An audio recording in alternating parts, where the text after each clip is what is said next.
Hi guys, my name is Kate Livie. I'm on the board of River Arts, and when Executive Director Mariah Wood asked me if I would do one of these posts for 30 Days of Arts, I had to think about the kind of project that I would do that would be something that you could also do at home.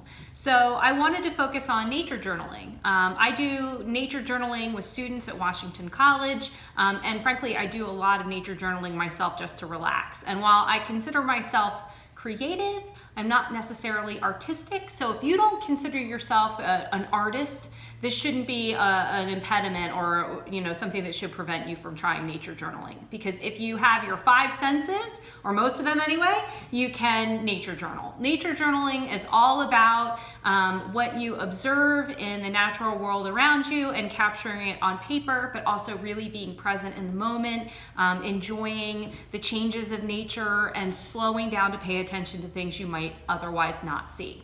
Today, I'm going to do a little nature journal of this viburnum that is blooming in my yard, but you don't even have to go outside to nature journal. You can open a window and look at the world around you and see and write down the things that are changing, the things that you notice, what you hear, what you smell, what you see, and mostly just kind of what captures your attention in the natural world. Often we're too busy paying attention to our screens or we're distracted by the world around us to slow down and look at simple things in nature, and that's what nature journaling allows you to do. I have a couple of examples of nature journals that I've done just so that you can get a sense of how you can approach it. This nature journal is from a trip to Eastern Neck Island. It's just some sea glass.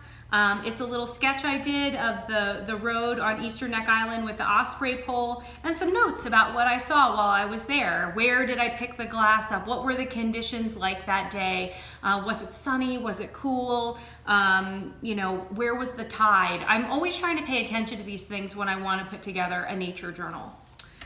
This little nature journal is from when I went to Maine, and it's just a collection of things that had washed up at the tide line, and then again a little sketch of what I saw on the beach that day, and an entry that describes what it was that I was seeing, what jumped out at me. Again, all this stuff is things that I would have forgotten if I hadn't slowed down to pay attention to them and write them all down. And finally, one of the easiest ways to nature journal is just picking something pretty in your yard and bringing it in and making a little sketch out of it. And I use watercolors and pens, but you can use anything. Nature journaling can be collage. Nature journaling could be crayons. Nature journaling could just be pencil. You don't have to be limited by your supplies. The only limits are your imagination. So I hope you've enjoyed this. I hope you get inspired to go do a nature journal of your own. Remember, you don't have to be an artist. You just have to follow your natural creativity. I also want to say, if you've been enjoying this 30 Days of Art that River Arts has been producing and you want to support it, your support means a lot to us right now, more than ever. So please go to chestertownriverarts.org and make a contribution. $5, $10, it really makes a difference to us. Thanks so much for watching. Thanks for your support, and hope you get crafty.